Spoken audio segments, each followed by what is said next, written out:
State press club और उसका ये उत्सव भारतीय पत्रकारिता महोत्सव मुझे लग रहा है कि बहुत शुरुआती दिनों से मैं जुड़ा हुआ हूँ और इंदौर मेरा आना बराबर बना हुआ है।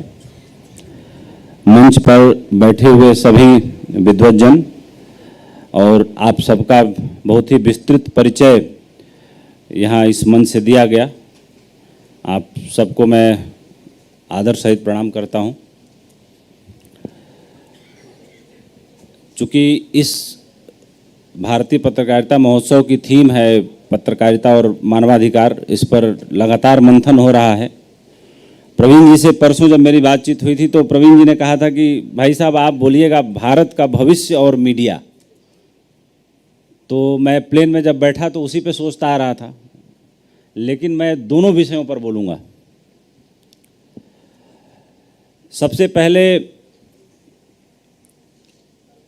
भारत का भविष्य और मीडिया पर मैं अपनी बात शुरू करूँगा, लेकिन मानवाधिकार की बातें भी हम करेंगे और प्रेस की आज़ादी कैसी है, कितनी गिरी है, कितना बढ़ी है, इस पे भी बात करेंगे।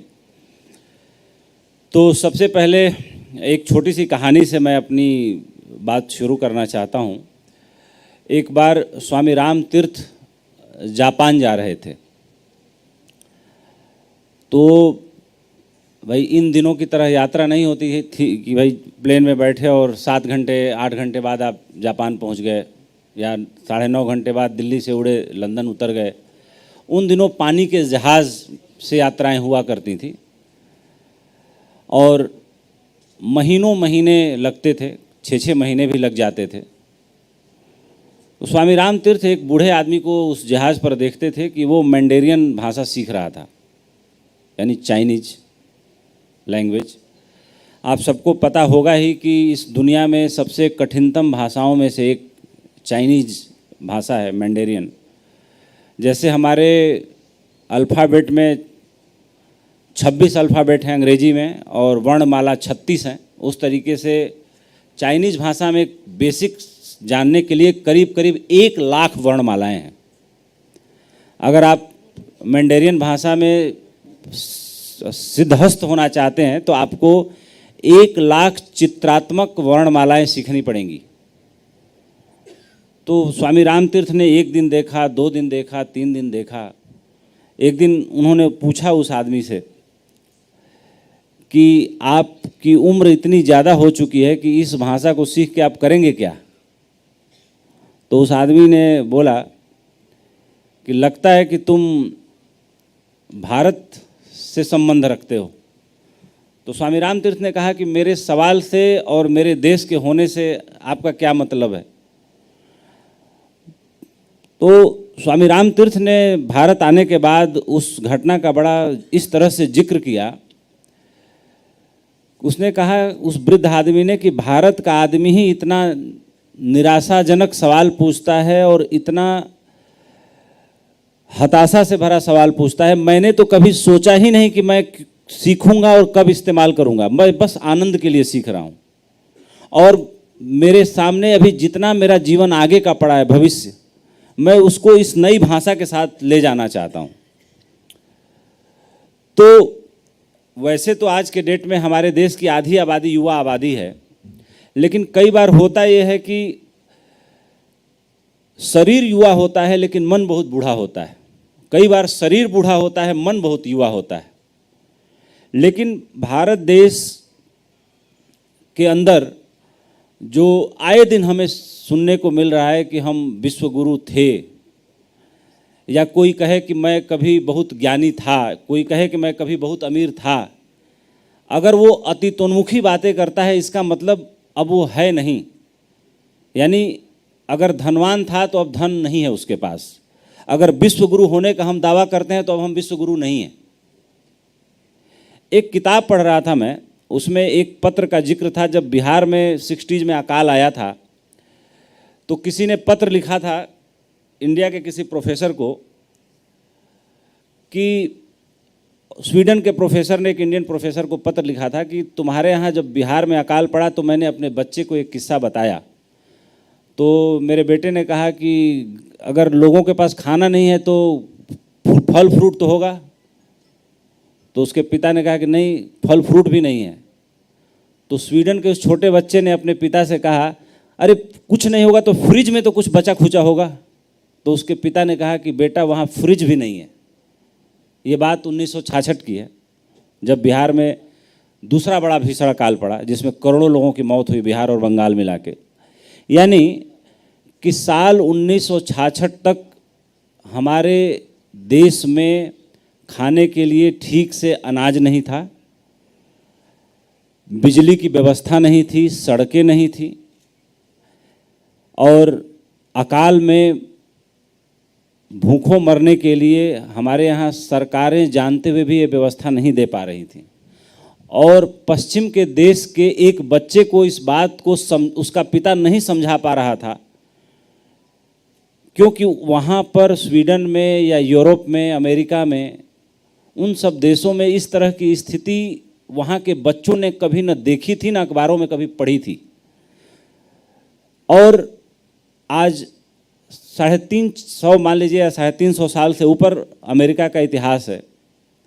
भारत करीब 10,000 साल पुरानी सभ्यता है, लेकिन एक विचारधारा ने इस देश का सबसे ज़्यादा नुकसान किया है, और वो विचारधारा है कि हम थे। यानी कि सतयुग हमारे यहाँ आ चुका, त्रेता हमारे यहाँ आ चुका, द्वापर हमारे यहाँ आ चुका, जितने उत्तम लोग थे हमारे देश के इतिहास में वो सब पैदा हो चुके। लेकिन अगर आज के समय में हम दूसरा राम या दूसरा कृष्ण या दूसरा बुद्ध या दूसरा महावीर या दूसरा कबीर अगर हम पैदा नहीं करते, तो आने वाले दिनों में हमारे पुराने राम पर भी कोई भरोसा नहीं कर पाएगा, क्योंकि हमारे पुराने राम की कहानी भी फिर झूठी लगेगी। जैसे कहा जाता है कि पुत्र जो होता है पिता का हस्ताक्षर होता है, पिता की निशानी होता है। तो अगर हम उन तेजस्वी पूर्वजों के वंशज हैं और हमारे अंदर वो तेज नहीं है, या हम वो तेजस्वी लोग नहीं पैदा कर पा रहे हैं, तो कहीं ना कहीं हमारी हैसियत, जो अल्लामा इकबाल ने लिखा कि कुछ बात है कि हस्ती मिटती नहीं हमारी, सदियों रहा है दुश्मन दौरे जहां हमारा। लेकिन हस्ती हमारी इतनी 1000 साल पहले मिट गई कि हमें उसका अंदाजा ही नहीं चला। आज मान लीजिए हम सड़कें बना रहे हैं, तमाम डेवलपमेंट के काम कर रहे हैं, लेकिन हम पहले नहीं हैं जो ये काम कर रहे हैं। हम ये काम कर चुके उन तमाम देशों से 100 साल पीछे हैं। 100 साल। अमेरिका में 40 के दशक में शॉपिंग मॉल बन गए थे, और वहाँ के मनोवैज्ञानिकों ने वहाँ के व्यवसायियों को समझाया कि जब कोई आदमी दुकान पर, परचून की दुकान पर कुछ खरीदने के लिए जाता है, तो उसको या तो लिस्ट बना के ले जानी पड़ती है, या उसको याद करने का एक स्ट्रेस होता है दिमाग में। अगर तुम लोग अपनी सेल बढ़ाना चाहते हो, अपने व्यवसाय को बढ़ाना चाहते हो, तो ऐसा क्यों नहीं करते कि लोगों को चुनने की आज़ादी दे दो। यानी ऐसा डिपार्टमेंटल स्टोर बड़े साइज का बनाओ कि आदमी कोई लिस्ट बना के न लेके आए, उसको सोचने की भी ज़रूरत न पड़े, चीज़ें उसके आँख के सामने उपस्थित हो, वो हाथ बढ़ाए और अपने बकेट में डाल ले, और इसके अच्छे परिणाम आए। यानी जब हमें चुनने की आज़ादी होती है, तो हमें अगर 2 सामान की ज़रूरत है तो हम बहुत आसानी से 4 चीज़ें ले लेते हैं। अगर दही का 2 पैकेट चाहिए, हम डिपार्टमेंटल स्टोर में या शॉपिंग मॉल में जाते हैं, ग्रॉसरी स्टोर में जाते हैं, तो 2-3 सामान ज़्यादा हम चुन लेते हैं। तो अमेरिका जो आज 350 साल पुराना देश है, हम 10,000 साल पुराने देश हैं। ये इतनी बड़ी उपलब्धि नहीं है जिस पे हमें बहुत गौरवान्वित महसूस करना चाहिए। हम वो काम कर रहे हैं जो हमसे 100-150 साल पहले जो विकसित देश हैं वो कर चुके हैं। उसके बाद वहाँ से हम सीख के आए हैं, हम नकल कर रहे हैं। आज मान लीजिए हमारे देश में बहुत सारी चीज़ें बनने लगी, ऑटोमोबाइल के क्षेत्र में हमारे देश में अच्छा काम हुआ, बाकी हार्डवेयर डेवलपमेंट के क्षेत्र में अच्छा काम हुआ, लेकिन आज भी हम डिफेंस की जितनी चीज़ें हैं हम किससे इंपोर्ट करते हैं? या तो रसिया से इंपोर्ट करते हैं, या तो अमेरिका से इंपोर्ट करते हैं, या तो फ्रांस से इंपोर्ट करते हैं। यानी अभी भी उन तमाम चीज़ें, उन चीज़ों को हम नहीं बना पा रहे हैं, या वो हमारी पहुंच से इतनी दूर हैं कि उनका डेवलपमेंट आज हम 21वीं सदी में खड़ा होकर बात कर रहे हैं, लेकिन अभी हमारी निर्भरता उनके ऊपर है। सिर्फ एक मामले में हमारी निर्भरता बेहतर हुई है कि अब बड़ा मुश्किल से कहीं सुनने को आता है कि कोई भूखों मर गया, लेकिन आज से 20 साल पहले अगर आप जाइए, यहाँ जितने लोग उस उम्र में बैठे हुए हैं, आए दिन, जब मैंने अपना पत्रकारिता का कैरियर ग्रेजुएशन फर्स्ट ईयर में था, मैंने शुरू किया था, तो आए दिन अखबारों में पढ़ने को मिलता था। यहाँ तक कि जब मैं ट्रेनी था और पेज लगाता था तो भूखमरी से मरने की खबरें मैं खुद लगाता था और पेज बना करके नीचे टेक्नोवा पे प्रिंट निकाल के देता था। यानी इसी समय में हमने ये दर्द भी, ये चीज़ें भी देखी हैं कि हमारे देश में पर्याप्त खाने का अनाज नहीं था। और आज के वक्त में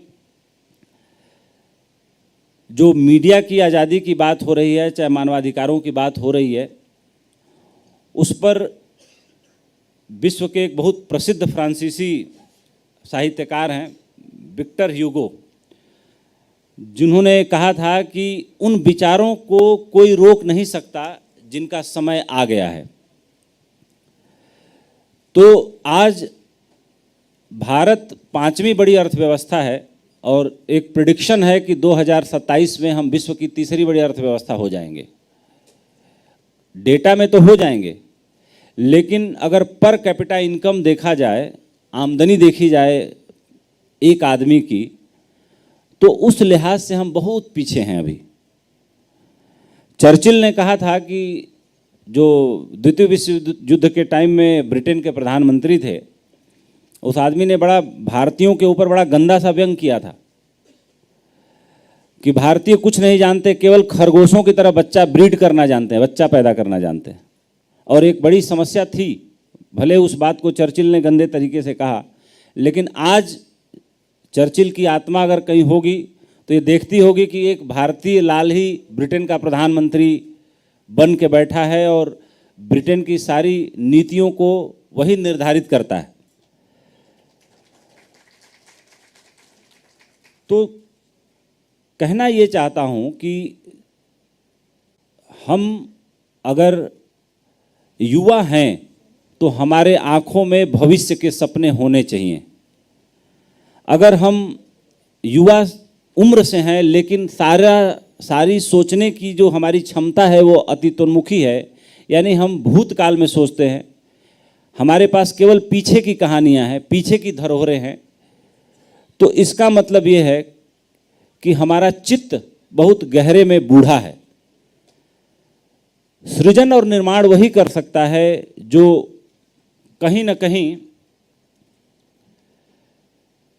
भविष्य की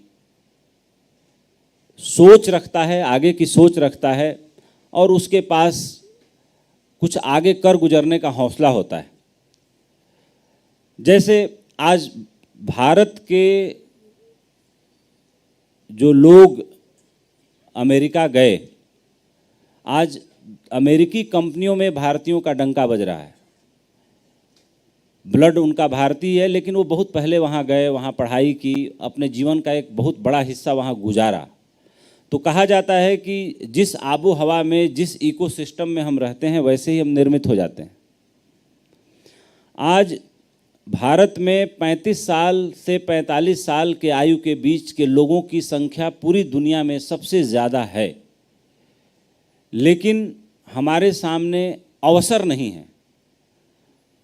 और अगर अवसर हैं तो हमारे सोचने की शक्ति इतनी पुरानी है, इतनी जर्जर है कि हम छोटा से छोटा रिस्क भी नहीं उठाना चाहते। यहाँ तक कि अगर यहाँ बैठे लोगों को एक छोटा सा चौड़ा सा नाला भी पार करने के लिए कह दिया जाए तो बहुत कम लोग होंगे जो छलांग लगाएंगे और तैर के पार चले जाएंगे। हो सकता है कुछ लोग तैरना न जानते हों, लेकिन तैरना जो जानते होंगे उनमें भी बहुत ये भय डर होगा कि कहीं कोई मगरमच्छ तो नहीं, कहीं कोई इसमें खतरा तो नहीं, कहीं नाला गहरा तो नहीं। यानी कि भारतीय चेतना अज्ञात में छलांग लगाने से डरती है। और हम 1000-2000 साल तक गुलाम रहे और उस गुलामी का इतना गहरा असर हुआ कि हमारी डरी हुई चेतना के कारण लोगों ने हमें गुलाम बनाया। अगर कल या परसों मैं देख रहा था कि सरेआम चौराहे पर एक लड़का लड़की के बीच ब्रेकअप हुआ और लड़के ने लड़की का मर्डर कर दिया और लोग वहाँ पे वीडियो बना रहे थे। ये जो एक एग्जाम्पल मैं दे रहा हूँ, यही जो हमारे अंदर की कायरता है कि 200 पे 5 आदमी भारी पड़ते हैं। 5 गुंडे आ जाएं, 200 आदमी हैं और बस में से उतर के खड़े हो जाएंगे और ये जरूर बोलेंगे बड़ा गलत हो रहा है, बड़ा गलत हो रहा है, लेकिन कोई रोकता नहीं, कोई आगे नहीं बढ़ता। आचार्य चाणक्य ने हिंदुस्तान के सारे राजाओं को, सूबेदारों को जाके चिल्ला चिल्ला के कहा कि हम अहिंसक देश हैं, हम अहिंसा का पालन करते हैं, लेकिन हमें ये भी सुनिश्चित करना चाहिए कि कोई बाहरी आक्रांता आ करके हमारी बहू बेटियों के कपड़े तक हाथ उनका न पहुँचे, हमारी सीमाओं तक वो न आ पाएँ। हम आक्रमण नहीं करते, अच्छी बात है, लेकिन हम इतने मजबूत तो रहे कि हमारे ऊपर भी कोई आक्रमण न कर पाए। लेकिन हमारे देश के लोगों के, राजाओं के क्षुद्र स्वार्थों ने इस देश को लगभग 2000 सालों तक गुलाम बना के रखा। हम खुद अपने को आमंत्रित करते हैं। जैसे लेनिन ने 1917 में कहा था कि मास्को के इस चौक से साम्यवाद जो है पेकिंग होते हुए कलकत्ता की यात्रा करते हुए इंग्लैंड पहुंच जाएगा, और हुआ भी वैसा। रूस से निकल के चीन और चीन से निकल के पश्चिम बंगाल में 60 के दशक में पोस्टर लग गए थे वेस्ट बंगाल की सड़कों पे कि माओ त्से तुंग चीन के जो राष्ट्राध्यक्ष हैं वो हमारे भी राष्ट्राध्यक्ष हैं। जो लोग उस वक्त की किताबें पढ़े होंगे या थोड़ा बहुत गूगल करके देखें तो मिलेगा कि सन 60 में वेस्ट बंगाल की सड़कों पर हमने अपने को समर्पित कर दिया था। चीनी राष्ट्राध्यक्ष को हमने अपना राष्ट्राध्यक्ष मान लिया था। तो जो ये गुलामी की जो लंबी कहानी रही है भारत की, उसके पीछे सबसे बड़ा कारण यही रहा है कि हमने नया करना छोड़ दिया।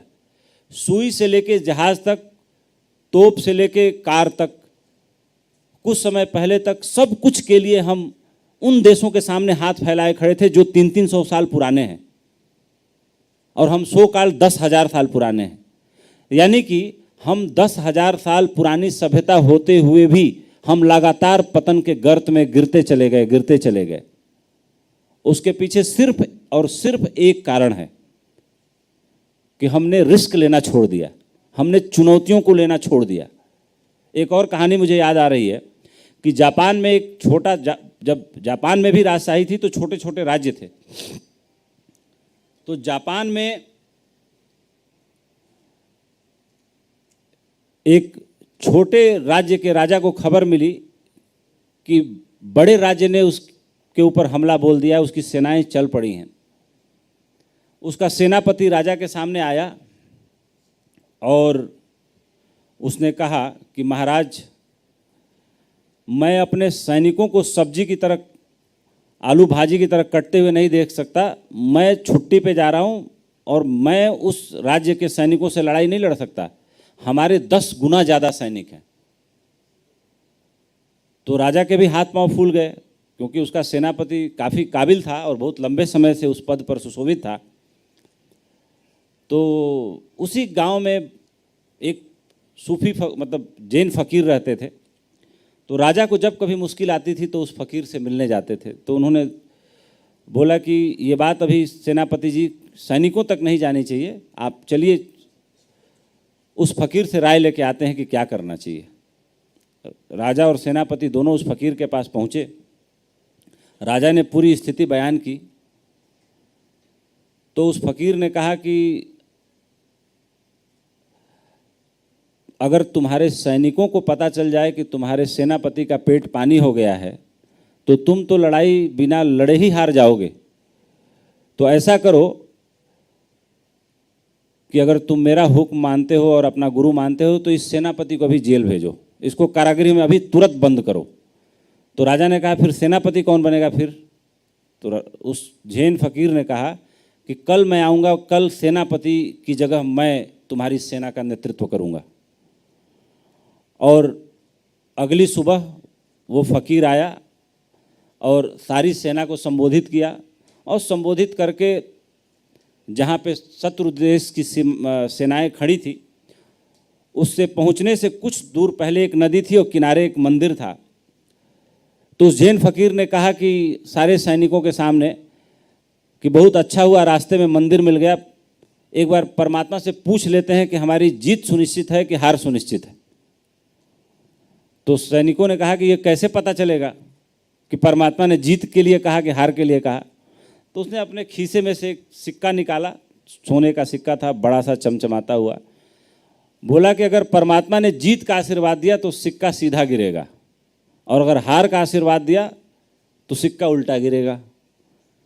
उसने मंदिर में गया, प्रार्थना किया और बाहर निकल के उसने सिक्का उछाला, सिक्का सीधा गिरा। उसने कहा कि अब तो हारने का कोई सवाल ही नहीं, अब तो जीत सुनिश्चित हो चुकी है, जीतना ही है। और जो शत्रु देश की सेनाएं 10 गुना ज़्यादा क्षमतावान थीं, उनकी संख्या 10 गुना ज़्यादा थी। कमज़ोर देश की सेनाओं ने उनको पराजित किया, और पराजित करके वो फकीर अपने सैनिकों को लेकर लौट रहा था तो रास्ते में फिर मंदिर पड़ा। तो सैनिकों ने कहा कि भाई भगवान को धन्यवाद नहीं देंगे, भगवान ने इतनी बड़ी जीत दी हमें। तो उसने कहा कि काहे का धन्यवाद? बोला करे उनके आशीर्वाद से ही तो हम जीते हैं। बोला कि नहीं। बोला वो सिक्का? तो जिसने पूछा उसने उसके हाथ में सिक्का दे दिया। वो सिक्का दोनों तरफ से सीधा था। तो मैं कहना ये चाहता हूं कि हमने 5000 साल पहले महाभारत हुआ, और महाभारत के बाद का सारा इतिहास जो भारत का है वो कायरता का इतिहास है, पतन में जाने का इतिहास है, गिरने का इतिहास है। आज जो भारत की स्थिति है, बस ये कह सकते हैं कि जो ये एप्पल फ़ोन हमारे आपके हाथों में है, ये पूरी अर्थव्यवस्था भारत की इस एप्पल कंपनी के मार्केट कैप के बराबर है, 2.5 से 3 ट्रिलियन डॉलर के बीच। किस बात का गर्व करें हम? 1986 में चाइना और भारत दोनों 1 ट्रिलियन डॉलर की इकॉनमी थी, 1 ट्रिलियन डॉलर। आज चाइना 21 ट्रिलियन डॉलर की इकॉनमी है। हम कहाँ पिछड़ गए? हम क्या कर रहे थे इन दिनों? हम कुछ नहीं कर रहे थे, हमने कुछ किया ही नहीं। और मैं ये मानता हूं कि ये जो 2.5-3 ट्रिलियन डॉलर की इकॉनमी है, ये किसी के करने से नहीं है। इतनी इकॉनमी बाजार के धक्के से हो जाती है जब इतनी आबादी होती है। तो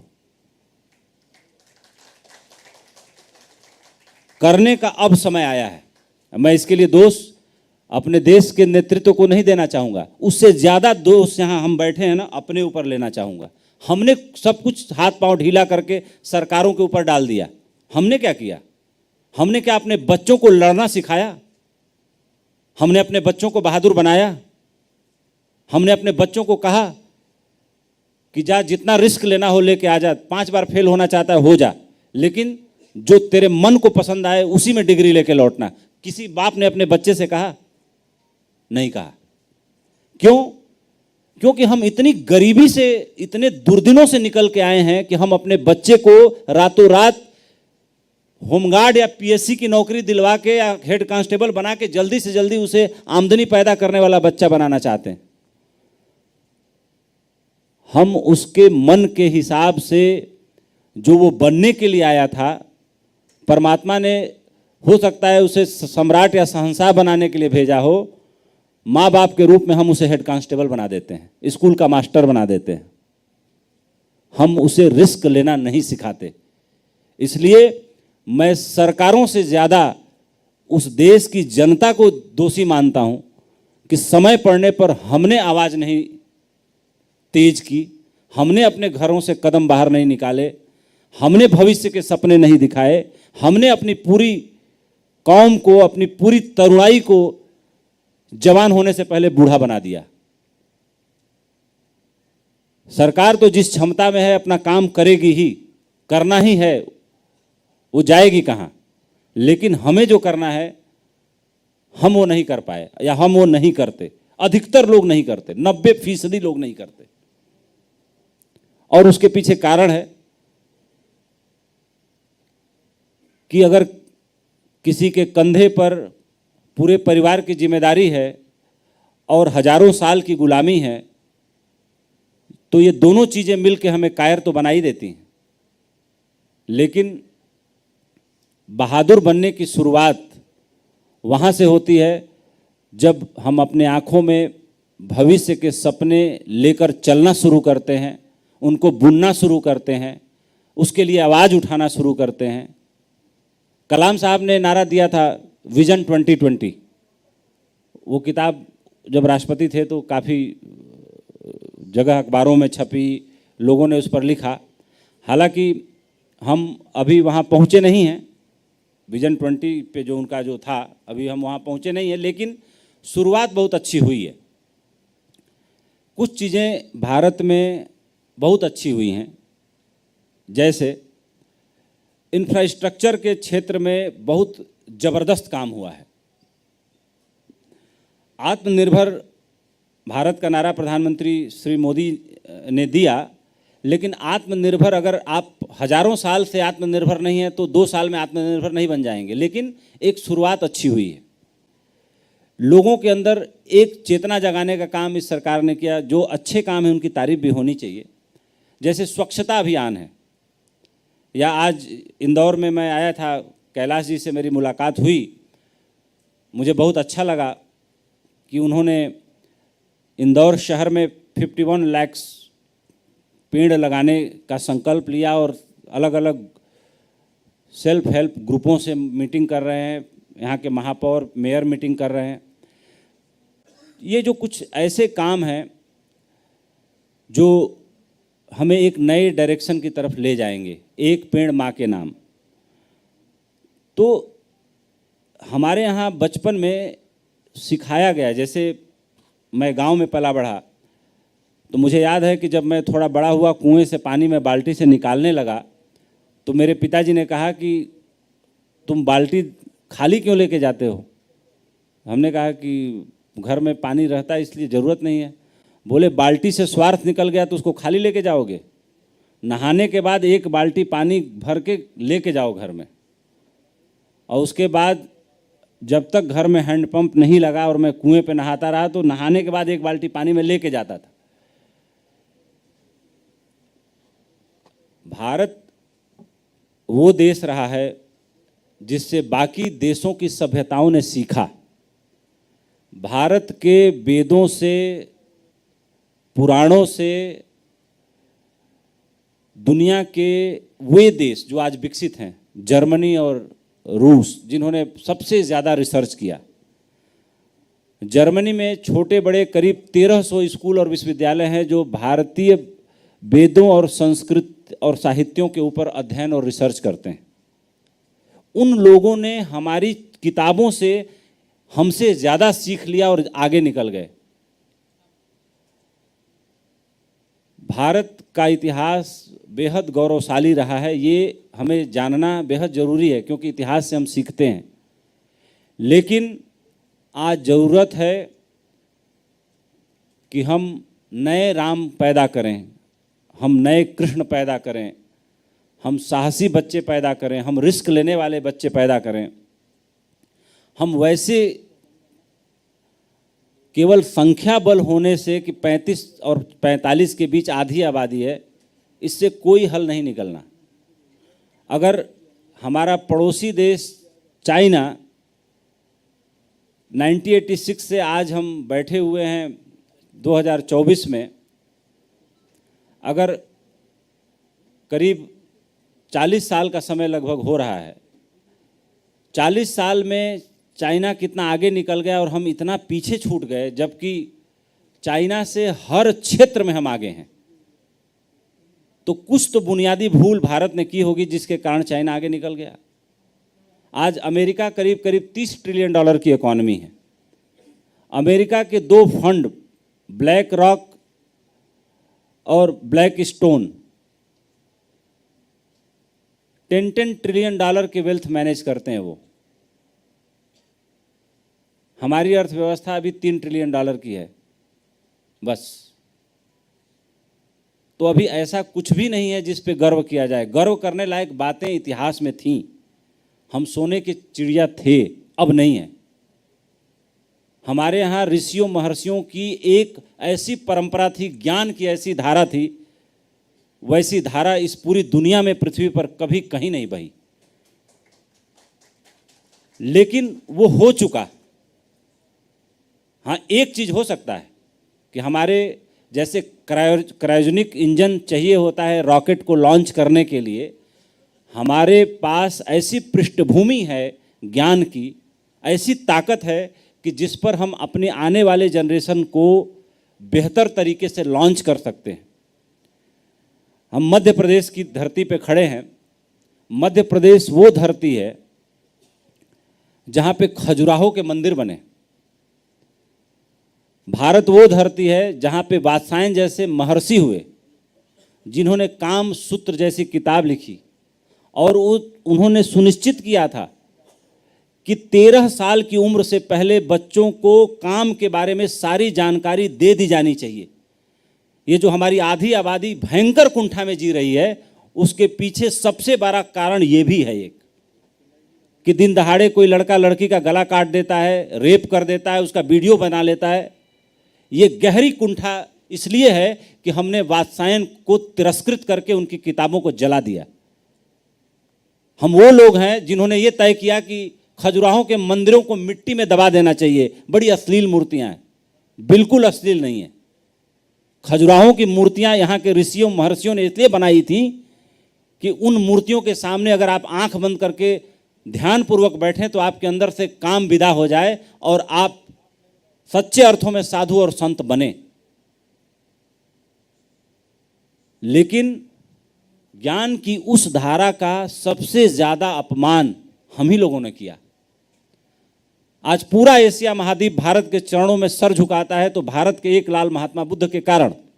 लेकिन महात्मा बुद्ध का जितना तिरस्कार इस देश में हुआ, जिसकी आप कल्पना नहीं कर सकते। तो यानी कि हम किसी स्तर पर थे, किसी लेवल पर थे, हमारी ऊंचाई थी, हम एवरेस्ट पर खड़े थे। आज हम हजारों फीट गड्ढे में गिरे हुए हैं। और जिस दिन हमें ये बोध हो जाए कि हम वहां पहुंच सकते हैं लेकिन हम वहां नहीं हैं, उसी दिन से शुरुआत होती है, उसी दिन से पहला कदम हमारा बढ़ता है। और ये बड़ा जरूरी है भारत के युवाओं के लिए, और मीडिया इसमें सबसे अहम रोल पैदा करता है। 2 मिनट में अपनी बात समाप्त करूंगा क्योंकि और भी वक्ता है, बोलना है लोगों को। कार्यपालिका, न्यायपालिका, विधायिका, प्रेस, ये प्रेस शब्द यहाँ बैठे सब विद्वजन लोग हैं। 1787 में ब्रिटेन की पार्लियामेंट में पार्लियामेंटेरियन थे एडमंड बर्क। तो कार्यपालिका, न्यायपालिका, विधायिका, इन तीनों के ऊपर एक तीसरी आंख होनी चाहिए, इसकी उन्होंने पहली बार वकालत की। और पहली बार ब्रिटेन के पार्लियामेंट में सर्वसम्मति से ये बिल पास हुआ कि चौथा खंभा प्रेस होना चाहिए। और वहां से ये बात पूरी दुनिया में फैली। तो एक तीसरी आंख जो प्रेस है, आज के ज़माने में मीडिया ने आम लोगों को इतना ज़्यादा एम्पावर किया है, और मेन स्ट्रीम मीडिया से ज़्यादा पावरफुल आज के डेट में सोशल मीडिया हो गया है। जब ओसामा बिन लादेन को मारा गया एबटाबाद में, अमेरिकन मरीन्स ने मारा, तो किसी मेन स्ट्रीम मीडिया ने उस खबर को ब्रेक नहीं किया। एक फॉरेनर एबटाबाद में किसी काम से आया हुआ था, उसके पास ब्लैकबेरी फ़ोन था। उसने ब्लैकबेरी फ़ोन से वहाँ जितनी गतिविधियाँ हुई, हेलीकॉप्टर क्रैश हुए, अफरा तफरी मची, आर्मी गई, सायरन बजे, हूटर, सब कुछ का वीडियो बनाया उसने अपने ब्लैकबेरी से। और उसने अपने ब्लैकबेरी ग्रुप में उस सारी चीज़ों को 2-4 लाइन का कैप्शन डाल के डाला कि ऐसा सुना मैंने कि अमेरिकन ने ओसामा बिन लादेन को मार दिया, तब जाकर के वो खबर लोगों को पता चली। मैं 3 खबरों का उदाहरण दूंगा। एक खबर ने कैसे युद्ध करवा दिया, एक खबर ने कैसे युद्ध रुकवा दिया, और एक खबर ने कैसे पूरे भारतीय जनमानस को झकझोर के रख दिया। पुलित्जर का नाम आप लोगों ने सुना ही होगा, जो पुलित्जर अवार्ड मिलता है मीडिया में पत्रकारों को। तो विलियम हर्ट्ज और पुलित्जर दोनों के बीच अमेरिका में अखबारों का सर्कुलेशन बढ़ाने को लेकर बहुत होड़ थी, और उस वक्त स्पेन और क्यूबा में बहुत तनाव था। विलियम हर्ट्ज के अखबार ने एक खबर छापी, एक अमेरिकी युद्धपोत जो है क्यूबा के सीमा के पास समुद्र में डूब गया, और विलियम हर्ट्ज ने छापी कि क्यूबा के लोगों ने उस अमेरिकी युद्धपोत को डुबा दिया हमला करके। क्यूबा में अमेरिका में इस खबर को लेकर के वार हो गया, जंग हो गई। दूसरी खबर, वियतनाम में जब अमेरिकी सैनिकों ने हमला बोला था, तो अमेरिका के वाशिंगटन पोस्ट के फ्रंट पेज पर एक फोटो छपी। उसका स्लोगन था टेरर ऑफ द वॉर। और फोटो क्या थी?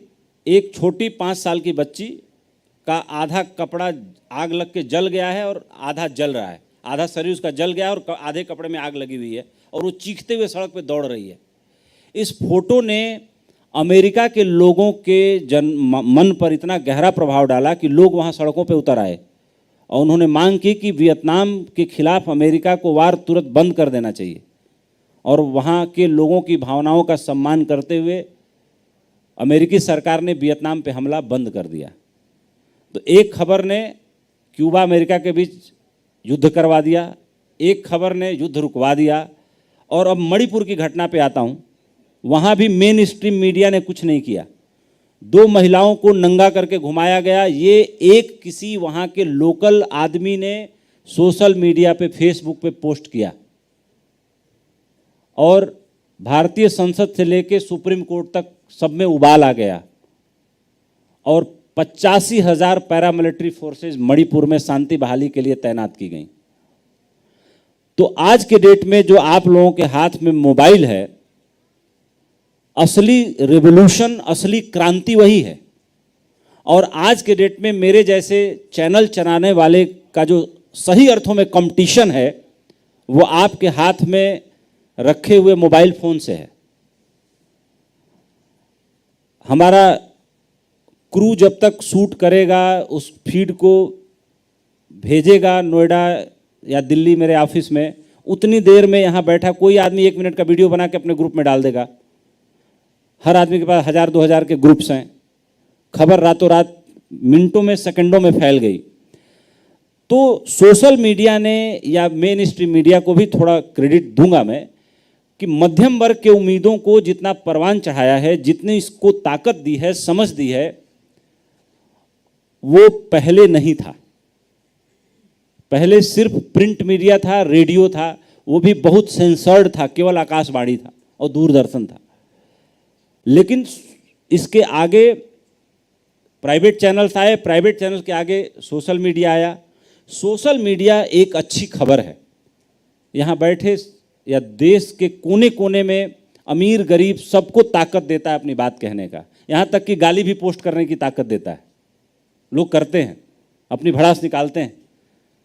जो ट्रोलिंग होती है आप लोग देखते होंगे फेसबुक पे, ट्विटर पे, जो उसका नाम अब एक्स हो गया है, कितनी भयंकर ट्रोलिंग होती है, लोग क्या क्या लिख जाते हैं उस पर। तो ये कुछ जो चीज़ें हैं वो एक अच्छी सूचना है। भारत में प्रेस की फ्रीडम को लेकर के जो भी थोड़े बहुत ग्रुपों में बात होती है, चाइना में, रूस में तो प्रेस नाम की कोई चीज़ ही नहीं है। इन मामलों में भारत 1000 गुना अच्छा है। तो आज के वक्त में जो मानव अधिकारों की बात की जाए तो मीडिया मानव अधिकारों का सबसे बड़ा समर्थक, रक्षक और उसको उस जगह पर ले आके रखने का काम कर रहा है जैसा मौका पहले कभी नहीं था। और पूछा जाता है कि दुनिया पहले से बेहतर हुई, खराब हुई है। अक्सर लोग कह देते हैं कि दुनिया पहले ज़्यादा अच्छी थी। वो एक हमारी धारणा है, क्योंकि सारी अच्छी चीज़ें हमारे साथ हो चुकी हैं। हम अभी सतयुग, त्रेता, द्वापर, राम राज्य, इन सब की बातें करते हैं, लेकिन तब दुनिया ज़्यादा खराब थी। कैसे? एक छोटा एग्जाम्पल देता हूँ। जब राम और लक्ष्मण को विश्वामित्र लेके जा रहे थे तो उन्होंने पूछा कि गुरुजी, ये रास्ते में बड़े बड़े पहाड़ जैसी चीज़ें दिख रही हैं क्या? तो उन्होंने कहा कि पुत्र, ये मेरे जैसे करोड़ों ऋषि मुनियों के कंकाल हैं जिन्हें राक्षसों ने मार दिया। रामायण में भी व्यभिचार, चोरी, डकैती, इन सब चीज़ों का जिक्र है। महाभारत में उससे ज़्यादा जिक्र है। तो कहने का मतलब ये है कि जिस समय में हम जी रहे हैं, जिस एरा में हम जी रहे हैं, ये पृथ्वी पर अब तक का सबसे सुंदर समय है। पहले एक आदमी बीमार पड़ता था 50 साल पहले तो दवा नहीं था, इलाज नहीं था। पैदा होने वाला हर बच्चा 100 में से 95 बच्चा पीलिया का शिकार होता था और 100 में से 70% बच्चे मर जाते थे। लेकिन ऐसा आज नहीं होता। तो हम कैसे भारत के भविष्य को, अपने अधिकारों को मीडिया की मदद से या मीडिया को मदद करके आगे जा सकते हैं, इस पर कहने के लिए बहुत कुछ कहा जा सकता है। लेकिन राहत इंदौरी साहब का एक बड़ा अच्छा शेर है, उन्हीं के शहर में हूँ, कि मैं मर जाऊँ तो मेरी एक अलग पहचान लिख देना।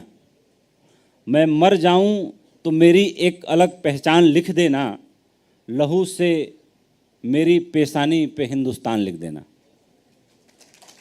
और एक राहत इंदौरी साहब से मेरा बड़ा अच्छा परिचय था। उनके एक बहुत अच्छे दोस्त, मेरे भी अच्छे दोस्त रहे, मुनव्वर राणा साहब, उनका इस शहर से भी बड़ा अच्छा रिश्ता था। मुझे याद है 2009 में एक बड़ा कार्यक्रम किया था मुनव्वर राणा जी को लेके बम्बई में, अपनी माँ के सम्मान में। तो इंदौर से करीब 100 लोग आए थे मुनव्वर राणा को सुनने के लिए। तो उनका भी एक शेर है जो मैं मीडिया के लिए समर्पित करते हुए कह रहा हूँ। मैं एक मीडिया कर्मी हूँ कि मीडिया ने लोगों के जीवन को कैसे आसान बनाया है, कैसे एम्पावर किया है, कैसे ताकत दी है। तो उस पर एक मुनव्वर राणा साहब का छोटा शेर है जो मुझे याद आ रहा है कि तुम हम सफ़र थे इसलिए रास्ता भी कम पड़ा, मंजिल भी आ गई, मुझे चलना भी कम पड़ा। Thank you.